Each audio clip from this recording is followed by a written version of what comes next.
Srimad Bhagwat Geeta, Chapter 5.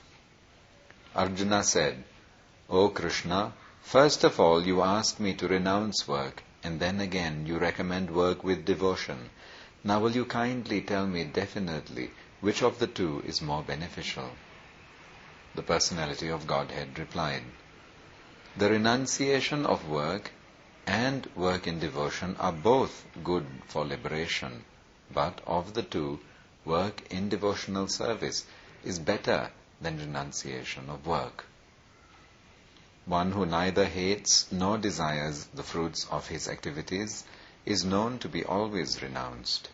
Such a person, free from all dualities, easily overcomes material bondage and is completely liberated, O mighty armed Arjuna. Only the ignorant speak of devotional service, karma yoga, as being different from the analytical study of the material world, Sankhya. Those who are actually learned say that he who applies himself well to one of these paths achieves the results of both. One who knows that the position reached by means of analytical study can also be attained by devotional service, and who therefore sees analytical study and devotional service to be on the same level, sees things as they are. Merely renouncing all activities, yet not engaging in the devotional service of the Lord, cannot make one happy. But a thoughtful person engaged in devotional service can achieve the supreme without delay. One who works in devotion, who is a pure soul, and who controls his mind and senses, is dear to everyone, and everyone is dear to him. Though always working, such a man is never entangled. A person in the divine consciousness, although engaged in seeing, hearing, touching, smelling, eating, moving about, sleeping, and breathing, always knows within himself that he actually does nothing at all. Because while speaking, evacuating, receiving, or opening or closing his eyes, he always knows that only the material senses are engaged with their sense objects, and that he is aloof from them. One who performs his duty without attachment, surrendering the results unto the Supreme Lord, is unaffected by sinful action, as the lotus leaf is untouched by water. The yogis, abandoning attachment, act with body, mind, intelligence, and even with the senses only for the purpose of purification. The steadily devoted soul attains unadulterated peace because he offers the results of all activities to me. Whereas a person who is not in union with the divine, who is greedy for the fruits of his labor, becomes entangled. When the embodied living being controls his nature and mentally renounces all actions, he resides happily in the city of 9 gates, the material body, neither working nor causing work to be done. The embodied spirit, master of the city of his body, does not create activities, nor does he induce people to act, nor does he create the fruits of action. All this is enacted by the modes of material nature. Nor does the Supreme Lord assume anyone's sinful or pious activities. Embodied beings, however, are bewildered because of the ignorance which covers their real knowledge. When, however, one is enlightened with the knowledge by which nescience is destroyed, then his knowledge reveals everything, as the sun lights up everything in the daytime. When one's intelligence, mind, faith, and refuge are all fixed in the Supreme, then one becomes fully cleansed of misgivings through complete knowledge and thus proceeds straight on the path of liberation.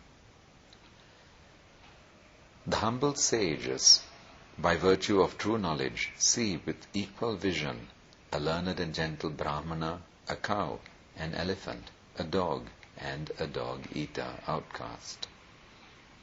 Those whose minds are established in sameness and equanimity have already conquered the conditions of birth and death. They are flawless like Brahman, and thus they are already situated in Brahman. A person who neither rejoices upon achieving something pleasant, nor laments upon obtaining something unpleasant, who is self-intelligent, who is unbewildered, and who knows the science of God, is already situated in transcendence. Such a liberated person is not attracted to material sense pleasure, but is always in trance, enjoying the pleasure within. In this way, the self-realized person enjoys unlimited happiness, for he concentrates on the Supreme. An intelligent person does not take part in the sources of misery which are due to contact with the material senses. O son of Kunti, such pleasures have a beginning and an end, and so the wise man does not delight in them. Before giving up this present body, if one is able to tolerate the urges of the material senses and check the force of desire and anger, he is well situated and is happy in this world. One whose happiness is within, who is active and rejoices within, and whose aim is inward, is actually the perfect mystic. He is liberated in the Supreme, and ultimately he attains the Supreme.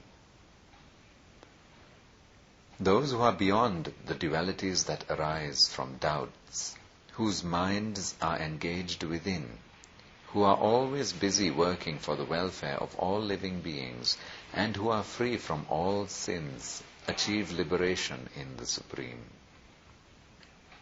Those who are free from anger and all material desires, who are self-realized, self-disciplined, and constantly endeavoring for perfection, are assured of liberation in the Supreme in the very near future. Shutting out all external sense objects, keeping the eyes and vision concentrated between the two eyebrows, suspending the inward and outward breaths within the nostrils, and thus controlling the mind, senses, and intelligence, the transcendentalist, aiming at liberation, becomes free from desire, fear, and anger. One who is always in this state is certainly liberated. A person in full consciousness of me, knowing me to be the ultimate beneficiary of all sacrifices and austerities, the Supreme Lord of all planets and devas, and the benefactor and well-wisher of all living entities, attains peace from the pangs of material miseries.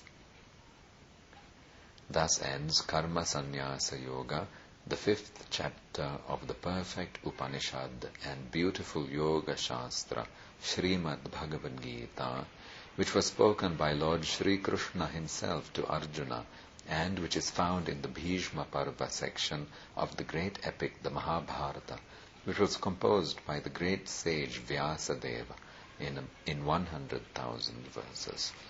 Jai Srimad Bhagavad Gita ki Jai.